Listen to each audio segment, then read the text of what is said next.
One person who was always anti-Diddy and was always speaking about Diddy as a problematic person was 50 Cent. He would do a lot of foul shit, like behind the scenes, he would do some foul shit, like. But I also didn't participate. I also didn't go to those parties. Yeah.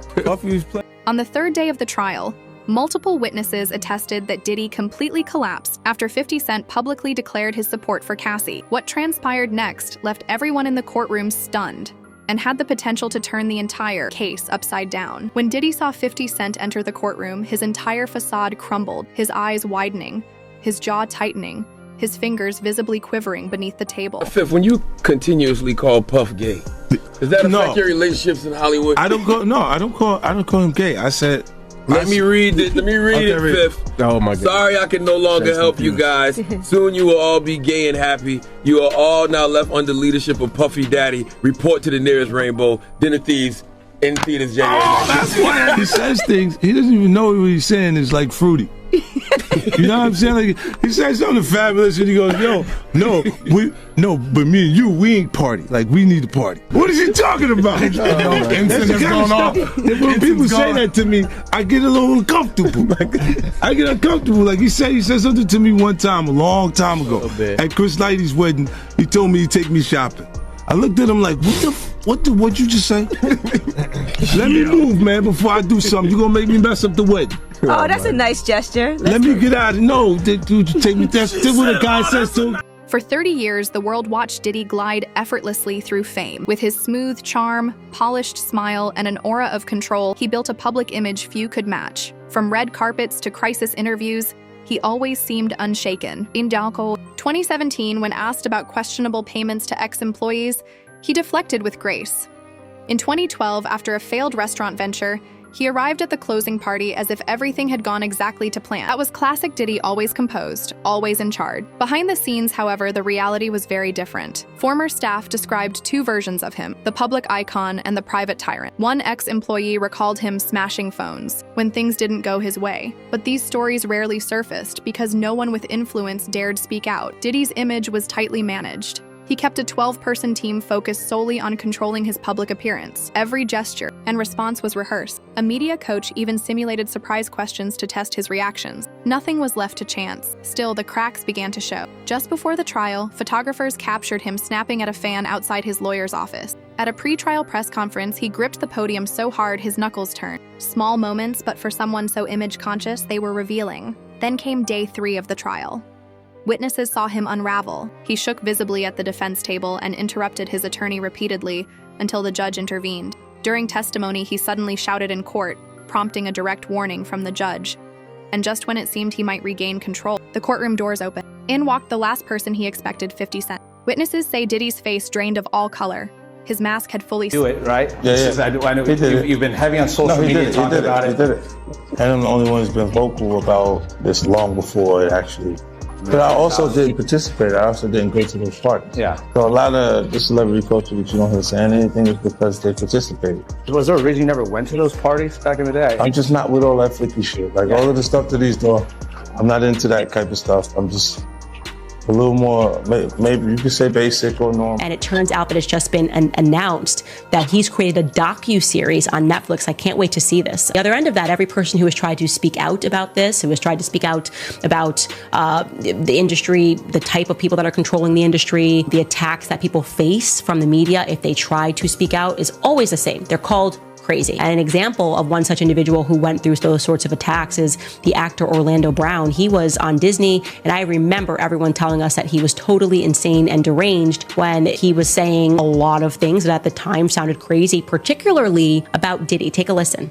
The requirement is you gotta say no to Diddy. If it's new booty in the building, you know he's gonna get it. Don't take your girlfriend to a Diddy party. You can take the but he won't you. Diddy, to me, is the fall guy. We are still seeing a major effort to protect the big names, just like with Jeffrey Epstein. Tell him the story. Tell him the story. So we talking about rumors, right? Yeah. And we, when you Google his name, there's a rumor that pops up that he was Diddy's boy toy. Oh shit! Right? Wait, so this is so Charlamagne said it's not true, but I told after he brought up the stuff with you, I said, you know what 50 gonna say when he meets you? Oh no, I don't know that was going on. You know, I can't wait to run into him again. See, what you gonna say to him? Puffy was playing with your booty in Miami. You know what 50 gonna say to you when he sees? What? I heard Diddy touched your butt. Yeah. Wait till I see him. Wait till I see him. I'm like, yo. For nearly 2 decades, Diddy and 50 Cent have been engaged in more than just rivalry. This feud has been deeply personal. Since the early 2000s, 50 Cent has openly criticized Diddy, taking aim in interviews, public statements, and across his social media platforms. He has suggested Diddy might know more than he let on about the murder of Biggie, and frequently questioned his personal behavior. This was not the typical posturing seen in the music industry. It was persistent and targeted. So when 50 Cent appeared in the courtroom on the 3rd day of trial dressed in a sharp black suit with his signature sunglasses, the entire atmosphere shifted. Court reporter Janelle Martin described the silence as absolute. You could hear phones vibrating in people's pockets. Diddy, in the middle of a conversation with his lawyer, froze.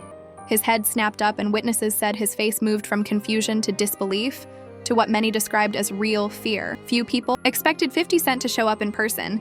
He had certainly been active online since Cassie filed her lawsuit. Just weeks earlier, he posted the now infamous 2016 hotel surveillance footage showing Diddy allegedly assaulting Cassie, captioning it with a pointed message. That video alone reached over 12 million views. He followed it up with more posts hinting that he had even more damning evidence. What the public didn't know was that 50 Cent had been quietly speaking with Cassie's legal team. According to a close source, he reached out right after her lawsuit became public, offering support and resources. The source added that 50 Cent was strategic, always planning for the long game against his adversary. When he took a seat in the back row, heads in the courtroom turned repeatedly from him to Diddy. Diddy struggled to focus on his attorney's note. Sketches later showed him glancing over his shoulder with visible anxiety. Then came a pivotal moment. During the lunch recess, 50 Cent stepped outside and addressed reporters. He expressed full support for Cassie and pledged to fund her legal efforts through his UNIT Foundation. He promised to help other survivors come forward, stating that this was no longer about his rivalry with Diddy, but about justice.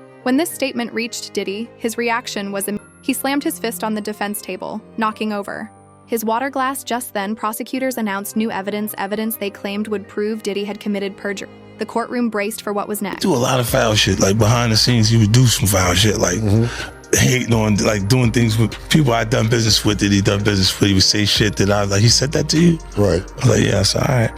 You know what I'm saying? Like, you know, and niggas don't know what they like till they see somebody with it, so they want the girls after you're done with them and shit. Yeah, leftovers. Yeah, you take your leftovers. A lot of niggas have my leftovers. He was not offended by what I was offended by. This is wow, they found Kendrick and Wifey. You know, that's obviously doing shopping. They got the same outfit. Yeah, it's true. In public.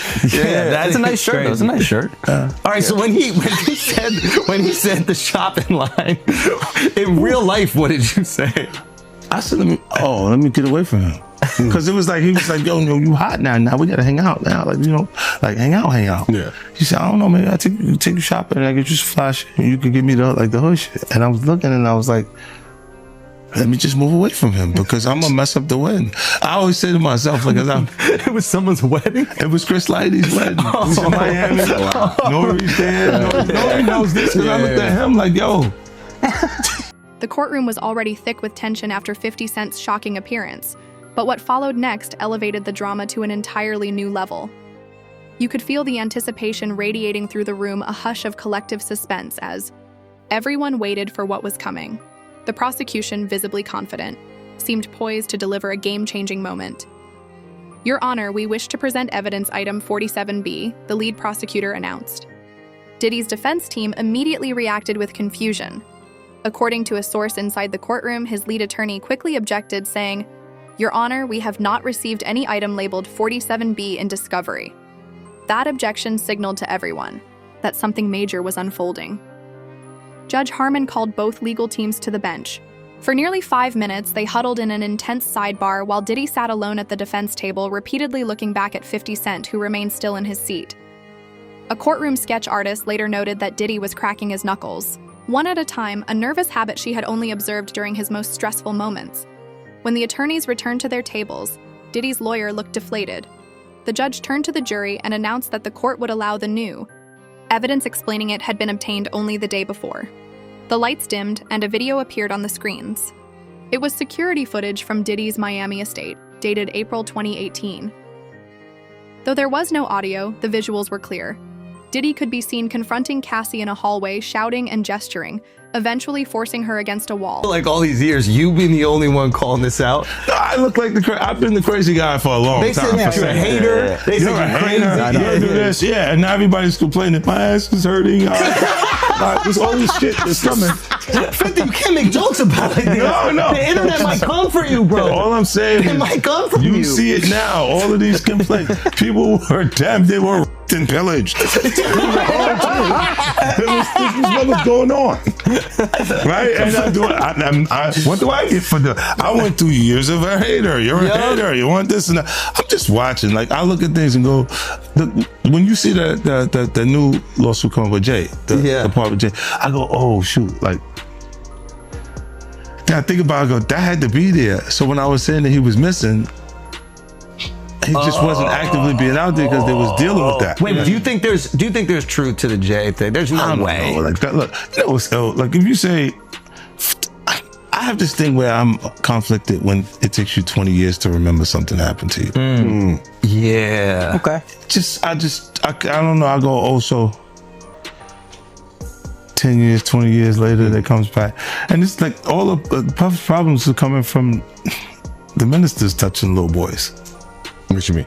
The laws are the way they are because because of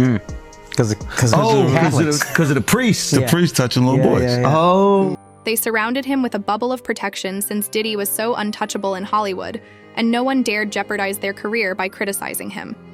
However, everything changed on day 3, when the reportedly damaging video of Diddy the industry's rule of silence was totally broken by his confrontation with Cassie and his courtroom meltdown. I don't know, like it's a simple suit situation, but it's like 20 mil, I can say it. You still have to black his face out. You still have to mimic his voice because he's like, but his voice wasn't even that different. And that little deeper, I was like almost like, no, that's you, young buck. Yo, I almost felt like it was him. I almost knew who it was. You know what I mean? I was like, nah, you heard what he just said, right? He's like, yo, certain things they let it go by because it's Puff. Like they would look, like he would say stuff, but it's like he wasn't like in the closet, he was like in the hallway. Now you see so much shit that you go, wait. No, this was visible. He was in the hallway. We saw the video. We saw that video. It comes out later. You're like, that's not the closet. That's the hallway. He didn't give a fuck. Like, you can tell that he was already. Nah, New Yorkers know. Because when Fab, he was like, yo, Fab, we ain't party. Fab was like, nah, we partying tonight. He's like, no, like, but he didn't party. Yeah.